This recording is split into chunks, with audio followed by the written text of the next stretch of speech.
Hey there, empowered vegan lifers. This is Ella, and although my co-host Stephanie won't be joining us today, we do have a very special guest with us, and I am so psyched to share her with you. Anne Molina is not only the founder of Hogs Kisses Farm Sanctuary, she is also one of my closest BFFs. Thank you so much for joining me on the show today. Thank you for having me, and I love you. And I love you right back. And you know what? As soon as that BFF thing came out of my mouth, I felt like I was either super young, like 6 years old when I said that, or like I'm super old, like that's not something people say anymore. You know? Right. Yeah. What do you think? No, I think it's good. BFF. I think I had like a shirt with my best friend back in elementary school. Right. You know, my best friend is Deirdre. And Deirdre had one. My best friend is Ella. Maybe we should get shirts. Yes, matching shirts. I'd be down. Well, Anne, I'm so glad you're here because there are so many listeners here that care so deeply about animals. And this is very close to my heart, and I explained this on one of our earlier episodes, and it feels like it's come full circle around for me, being able to be on the board of your farm sanctuary. So I want to get into first, before we get into the nuts and bolts of the sanctuary, can you tell us just a little bit about you and also your going vegan story? Yeah, sure. Well, let's see. Gosh, so I have not eaten a piece of meat in probably, I think it's now been 17 or so years. So how that came about was kind of odd. I mean, I really actually grew up very meat and potatoes and had many different cultures influence me as well. So my mom is Korean, my father's Swiss, French, and Irish. And I traveled a bunch, love, being able to incorporate different cooking from cultures or whatever. I kind of just started to lose the taste for meat for some weird reason. And I noticed that I would start to eat all of the sides and kind of like shred up the meat. And I started to notice the veins in the chicken more or whatever it was. And I started to gross myself out a little bit because that was really hitting home to me what it was that was on my plate, like what I was eating.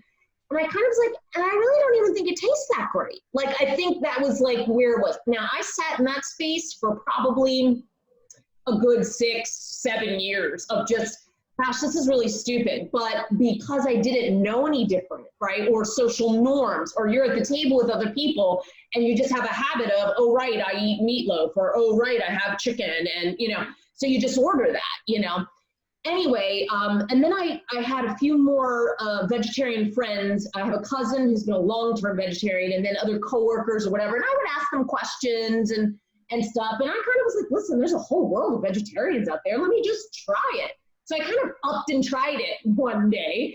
And in those few months, I actually started to get sick. Like I started getting colds more. And I was like, this is really weird because there's a world of these vegetarians out there and they're not getting sick. So I'm not doing something right. So that's when I started researching more about what kind of nutrients you actually need to have and vitamins and this and that. So it started out for me first as vegetarian. So I actually just cut the meat out. And I was that way, I guess it was about, 7 years almost, where I fluctuated a bit. And in between that time, I met Ella. I think I met you, Ella, probably coming on about 15 years now. I think 14 or 15 years I've been friends with you now. Oh my gosh. So, I know, right? It's so crazy.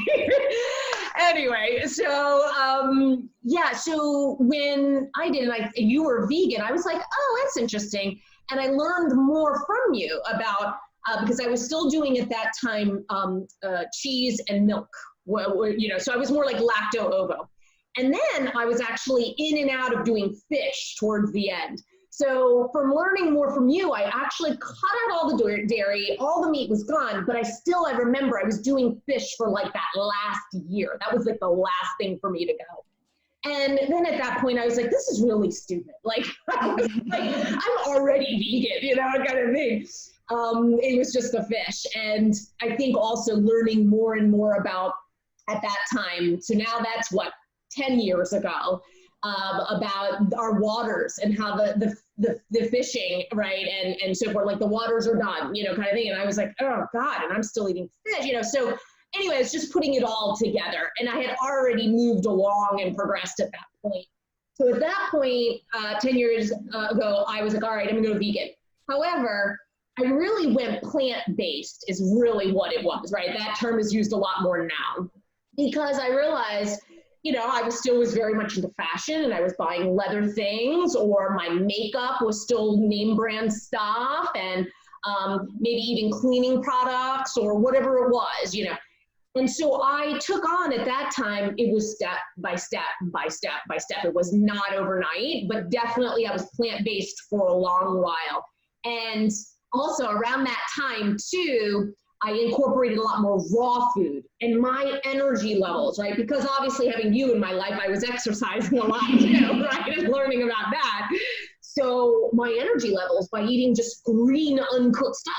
And then I started getting into like uncooked desserts, right? You know, and stuff. And so the benefits of dates, let's say, or nuts, or, you know, whatever it was. So yeah, it really was a progression and evolved. And so then I would say I really took on more of like a full vegan lifestyle, where I consider myself vegan.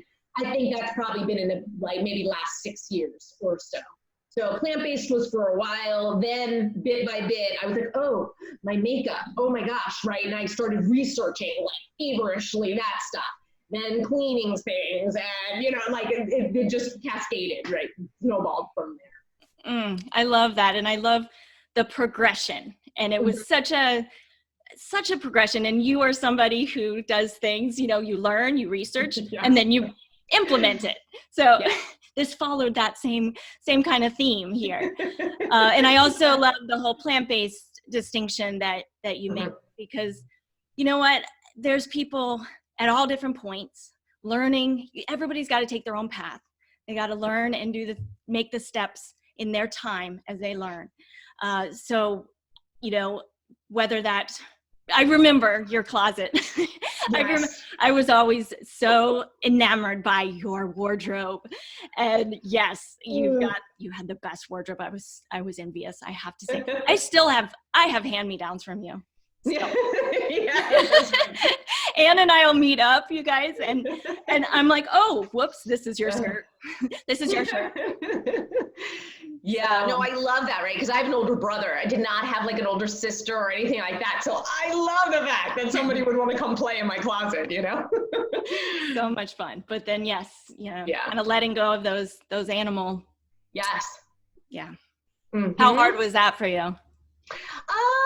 I would say, maybe there were a couple of pieces, but like, in all honesty, towards the end of that, like, I was like, I don't even I wear this heels on one occasion kind of thing, you know? And when like I said, when I was looking at more of what I was now buying and pulling into my, you know, I was like, oh, what do they use? Where's it manufactured? Who, you know, what are their values? You know, all of that stuff. I mean, and it does, it takes a good bit of research, right? To look into what companies do you really want to back.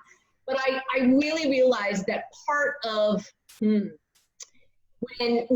for me, my experience in going vegan and realizing that there's a whole world of how we treat animals, or how things are unhealthy for us, or how we are treating our planet, I then started going, I want to put the time in for that, you know, research to do that.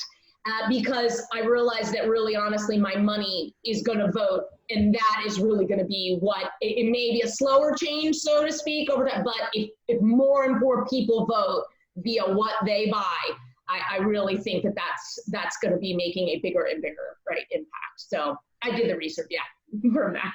And the market is definitely starting to shape up that way. And it's like we're at this tipping point. And I couldn't be more excited about it. I mean, all the vegan leather and the cars that are coming out with the leather made out of pineapple and apple skins. And it's just phenomenal to see, and all these companies advertising, and, I see this product's vegan and it's a mainstream product, and it's just, I get so excited. It's so exciting.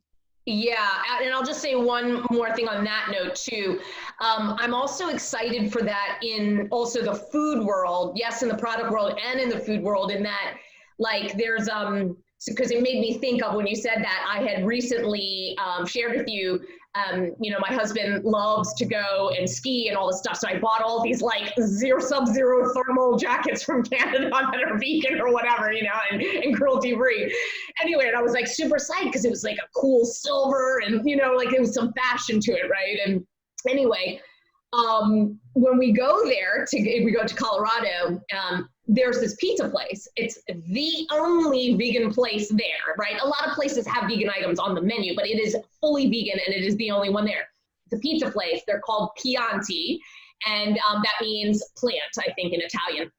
Anyway, the reason that they're so amazing is because everybody eats pizza there. It doesn't matter if people are vegan or not vegan. It's just good pizza. Like everybody comes in and I swear to you, people go, that's the best pizza I've ever had, whatever.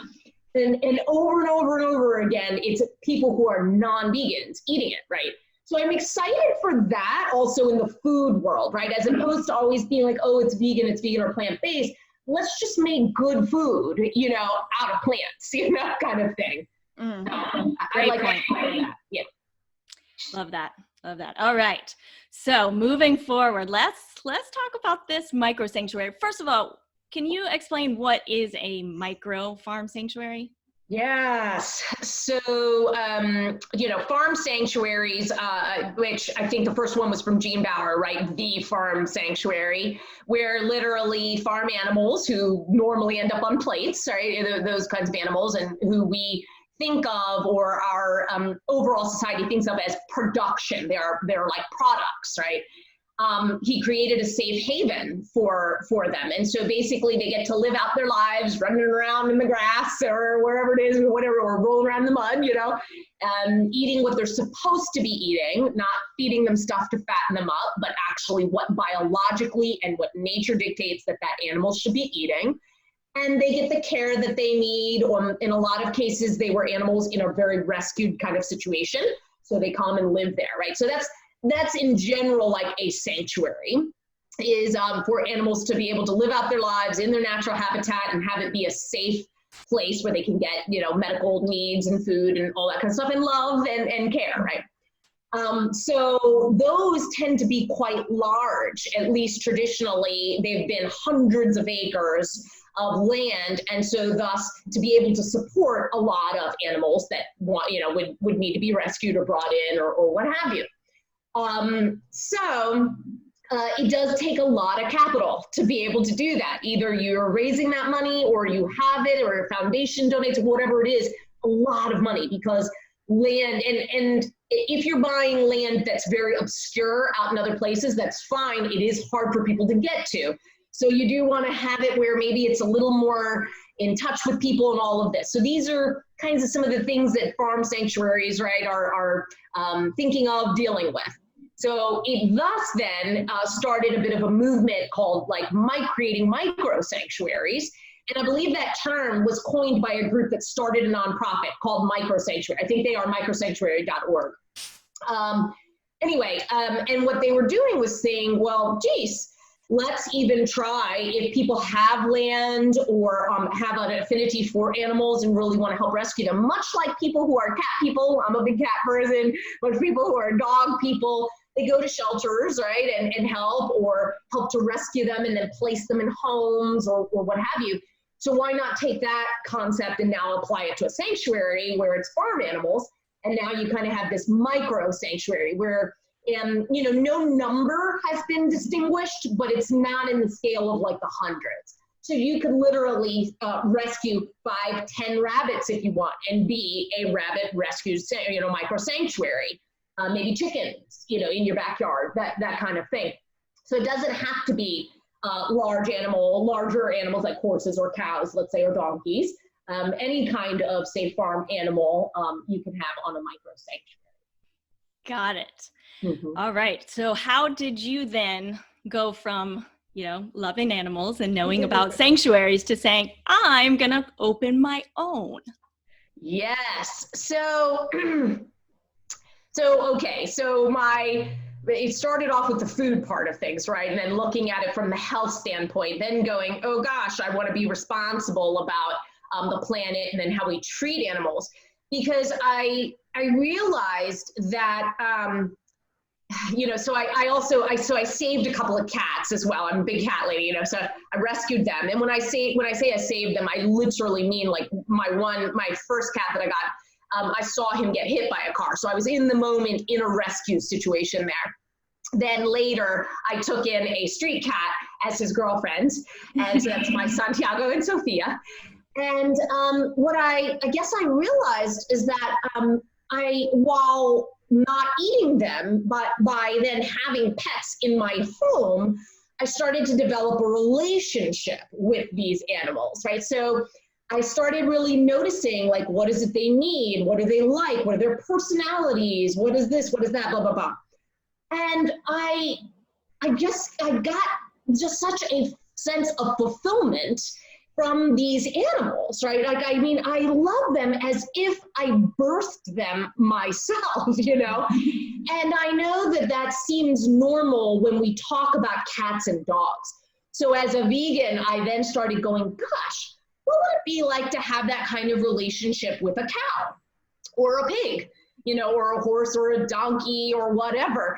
So I was like, God, I would love to have a beautiful home with a safe haven for those animals and just have them be like my family, like my cats are my family. Like, ain't no way that my cat, Santiago, when I saw him get hit by the car, something in me sparked. I was like, not on my watch, that cat ain't going down. He's going to have an amazing life.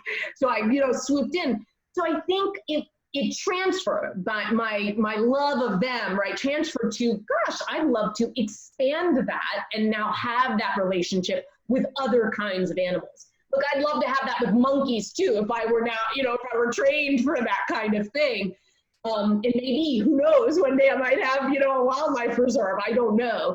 But for now, this next step is definitely, I want to expand to farm animals and really develop a relationship out of it. So it wasn't out of this mentality of, oh gosh, there's a lack or that these animals are somehow I mean, I understand they are exploited, but the natural state of animals is not a place of victimhood, right? They are beautiful, amazing beings, and they are part of nature and really important, right? So it was like, how can I be a part of helping to preserve some of that, right, in a smaller, more manageable number. So I thought, okay, because I got 2 cats. So then it became, well, maybe I'll get 2 cows, 2 pigs, and a couple horses, So maybe I have my own little micro Noah's Ark, right, and figure out then how I can make a difference with them. And who knows, maybe then the next chapter of our nonprofit, of this micro sanctuary could be to help other people who want to then start their own micro sanctuaries. With us having kind of gone through the process, we can help guide, help raise money maybe, right, or whatever. So that's thinking ahead, but that was the progression was my Santiago and Sophia opened that my heart really and door in that direction. Oh, what a beautiful story. And it's so interesting, that connection, that relationship, because, I knew very little people who didn't ever have a pet before I met my boyfriend, and he had never had a dog. And so my little Shy, she's little, but her personality is certainly not. Yeah. And he first thought, okay, I'm not going to really get along with an 11-pound Chihuahua. That's not a man's dog. And I'll tell you what, he fell in love with her. Mm-hmm. And it was, I got to kind of see it through his eyes in that he said, wow, she likes that. She wants that. She's got a personality. Like, it was eye-opening to him. And it didn't really occur to me that some people hadn't discovered that relationship yet. Right. Yes. And that personality. And then we take it to the next level of animals that people are growing up thinking that they're meant to be eaten, right? Killed and eaten, that they're a commodity, that they're basically a machine. And then there's that next level of connection of saying, okay, wait, I got to question that. Because if my dog has this amazing personality and I love my dog, and here's this cow and this pig, and oh wait, pigs are even smarter than dogs, and they feel pain and they experience joy too. And so then to make that step is when things start to fall together in the oneness. For me, it starts to it's heart opening for me. And I see that seems to be what happened with you too. Absolutely, 100%. Yeah, that's really cool that you got to see it like on the side while he, was going through it, because, we have cultures in other countries where, look, the cow is sacred in India, right? And right now we're going through COVID, right? In country China, right? There's probably nothing that they don't eat as a culture, right? From scorpions and bugs to bats to, gorilla chimpanzees or whatever. And I think it's the brains right? Like, so on one hand, I understand like eating all parts of the animal, but it's interesting how culturally we have these different relationships with animals, and how we treat them. Absolutely. So yeah, it is interesting. And I, like you, really want to foster an opportunity for that oneness or that bond of how beautiful they really are, and have it be, some people use the word healing, and then I've heard other yogis or gurus use healing equals also enlightenment, right? Like they're actually one and the same. And so I like that feeling of it, where you can be a little bit more aware and enlightened about what's available to you in a relationship with an animal. Awesome. And I love also the multi-purpose of having a sanctuary, in that it's not just about the animals that are fortunate enough to come live out their lives feeling loved and experiencing grass. And I keep getting, this whole episode is making me have chills all over my body, because you see you see these animals that are released into grass for the first time, that have been right. And like I will start crying if I talk about it. It's just it's just so emotional. But so it's not just about those animals who are fortunate enough to be able to get this second chance at life, but also being able to educate and help people connect with those animals in intimate ways, so they get to experience that relationship too. Yes. So this is so much bigger than having a few animals. And I think that's one of the reasons I really wanted us to have you on, and to kind of follow this journey with you and be a part of it and get to know the animals, and have our empowered vegan lifers really be intimately involved, is that we get to experience that and see how big this is, that it's a micro sanctuary, but what it is so much bigger than that. Yeah, really. Yeah. So you're hitting the nail on the head, actually, for something else I'd like to share, where we are kind of with things, right? Because at this moment, we're looking for land, and we don't have land yet, right? But as you know, you and I and our other board member, Chad, right? We're forming together, and we're kind of like starting the step 1 and 2 of paperwork and all that kind of stuff, and getting a website and all these things, while we're also looking for land. Well, so in part of my reaching out, or just education of being a part of groups that are micro sanctuaries or larger farm sanctuaries, I had heard about some pigs that were needing a home. And, you see a lot of these things actually like kind of come up. And anyway, I happened to see this post about these pigs, and there are 11 of them. And they're with a couple where the husband and the wife, the husband's a farmer and works on a larger farm, and the wife and he had their own set of pigs, and they were selling off, their pigs or whatever for a little extra income. And the wife had really started to emotionally become very affected by selling these animals, and she became vegetarian. And she said to her husband, I don't want to sell any more of our pigs. So they had 11 of them, but they couldn't support all 11. So they reached out to sanctuaries and so forth to take them. So this larger sanctuary, who has kind of been like the quarterback here, you know, and helping out because this couple reached out to them, was looking for trying to home them because they didn't have any more space for piggies.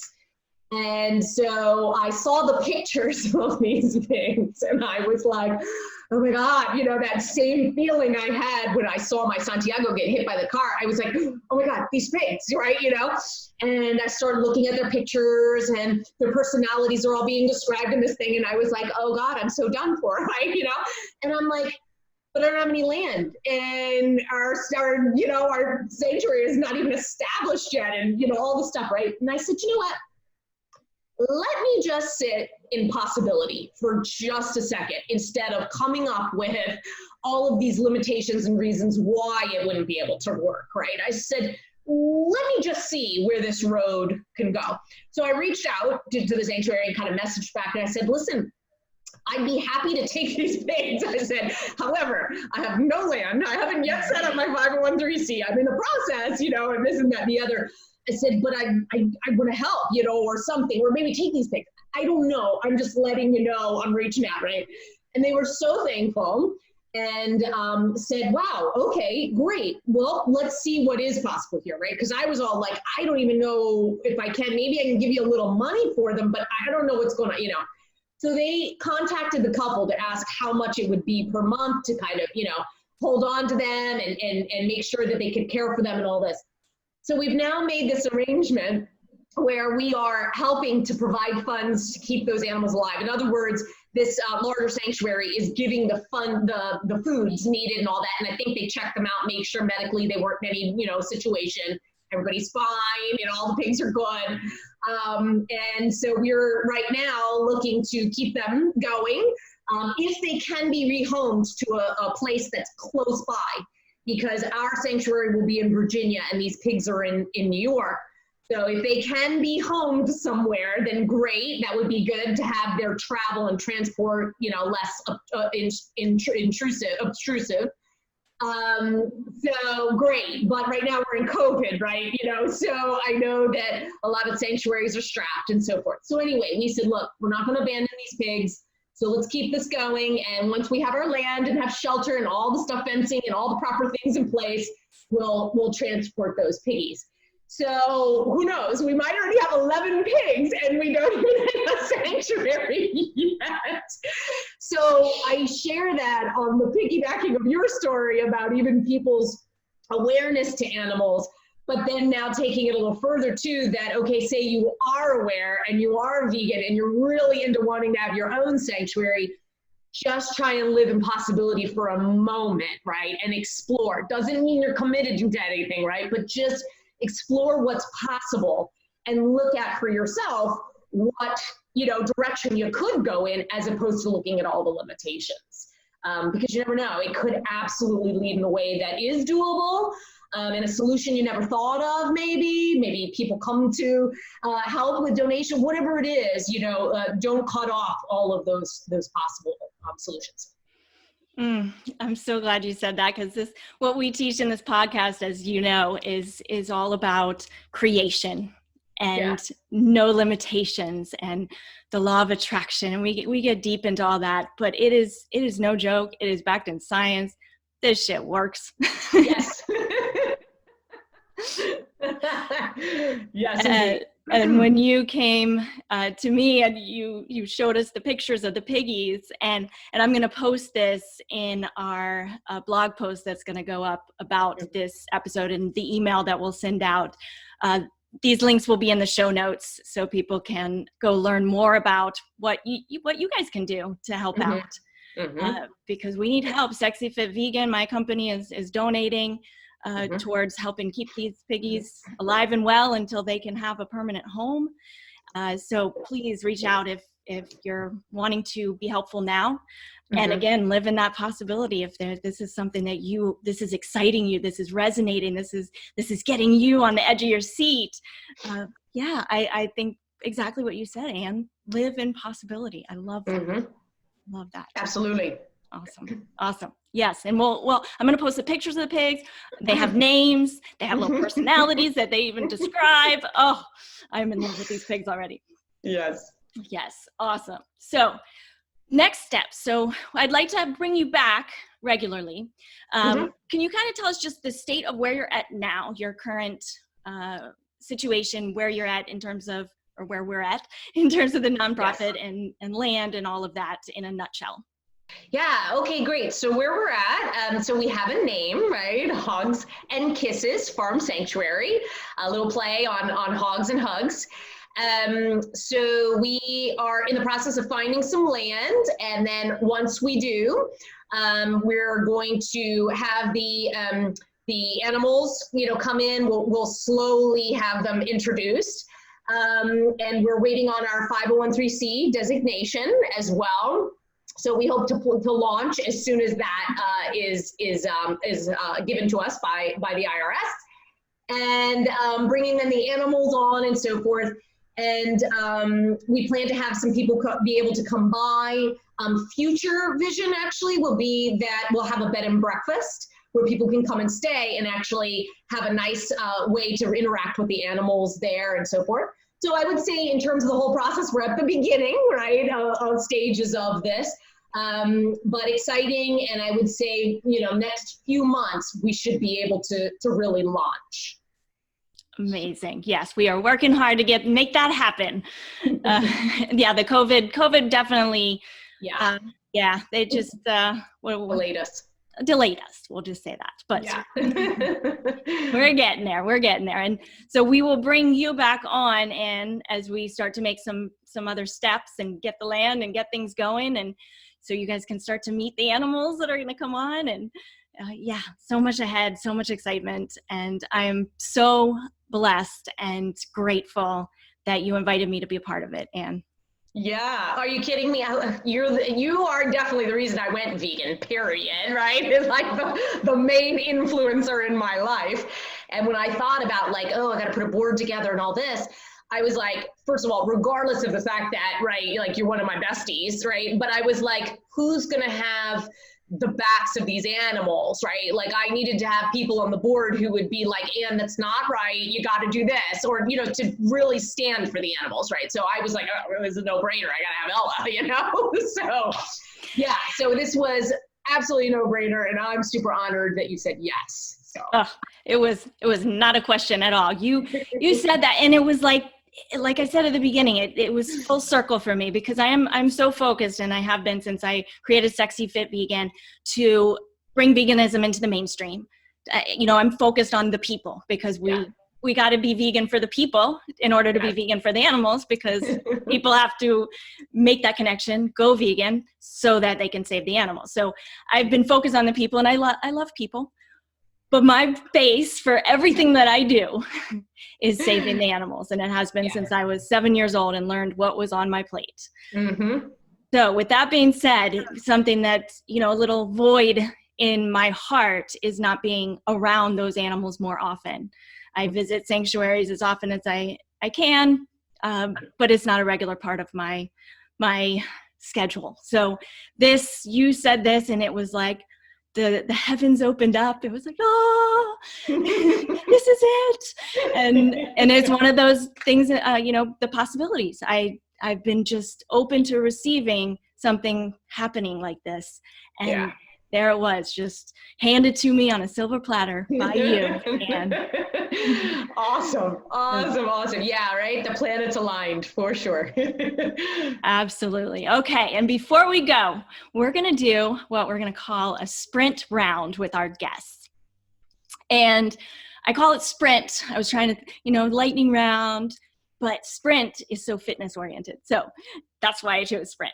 Okay. And you're our first one to be able to do it. So get ready. So we've got, I think, 5 questions, and just the first thing that comes to mind. That's when I ask. Okay. All right. What's a food you could eat every single day for the rest of your life? Oh, broccoli. Name a vegan expert you really admire. Oh, well, so Ella popped into my mind. Should I say something else? Or? Yeah, say something else. Okay, all right. A vegan expert. Oh, good Lord. Oh, okay, I'm going to do a way back throwback. I'm going to go with Annie Fio. She's an original raw foodie and chef. So she was one of my first that I went. I'll go with that. I remember your book. Yes. 2 words that describe what you're most passionate about. Ooh. So love is by far number one. And I just mean any form of that. And then secondly is like living, like aliveness and living, love and living. Beautiful. And exercise you have a love-hate relationship with. Sure. So say something more about that. This is your question, not mine. Wait, what was the question? An exercise you have a love-hate relationship. An exercise. Oh, okay. An exercise I have a love-hate. Okay. Ugh. Oh, well, so, this is, I don't, so, so the ones that I clearly hate, like I hate rowing. Like I really hate rowing. I don't love it at all. Push-ups, I used to really hate too because I can't really do them, but now I'm making myself do them, so I can't say I really hate them. Like I would rather do burpees than rowing. Like that's how much I hate rowing. But anyway, a love-hate, like I love a good deadlift. When you get super heavy, I love picking things off the floor, but love-hate, I don't know how to say love-hate because either I really love them or I really hate them. Do you know what I'm saying? I don't know how to say that I love something I hate because I will never love rowing. Like I just will never love rowing. No matter how much I try that. I'm dying right now, first of all, because you are so type A like me. Like an extrovert would just, first thing on their mind, they would just call it out. Like my boyfriend, he would have called it out in the first 2 seconds. Right. We don't do sprints well. Way over analytical, yeah, about it. Okay, but I think we get the point. So last one. Let's finish the sprint, which is no longer a sprint. This is going towards marathon status. An animal species you feel very spiritually connected to. Oh, yeah, easy. Cat, for sure. For sure. I knew that. Yeah, absolutely. Although, I'll just say to end my sprint here, I had an animal psychic, right, tell me that in a previous life, I had relationship with a horse, and I also had a very strong bond with a koala bear as well, which I think would have been super cool. Like I would love to have, like now a relationship with a koala bear again, But I think that maybe my soul has always been really attached, right, to animals. But anyway, in this life, it's a cat. Yes. Yes. The crazy cat lady Anne. I am, which I wore my t-shirt today. You did. It says crazy cat lady. Yes, I wore it for you. That is awesome. Yeah. And just one clarification. When you said you had a relationship, you were a human in your past life. Okay. Yeah, I was a man she told me I was a man when I had the horse, and then I was a young girl when I had the koala bear. So interesting. An interesting note to leave on. Yeah. Well, Anne, thank you so much for joining us, and we will have you back on soon to update everybody on what's going on. Awesome. Thank you. And I'm super excited to provide progress in the future too. Excellent. All right. That's a wrap Make sure to hit that subscribe button so you don't miss an episode, and head on over to our website where we will always have a gift waiting for you. We'll also have a place to leave us a message with your questions and apply to be coached on an upcoming show. And of course, if you are loving what you hear, we would be extremely grateful if you'd leave us an authentic review and use the share feature to invite all the people you care about in this world to listen to us. Until next time.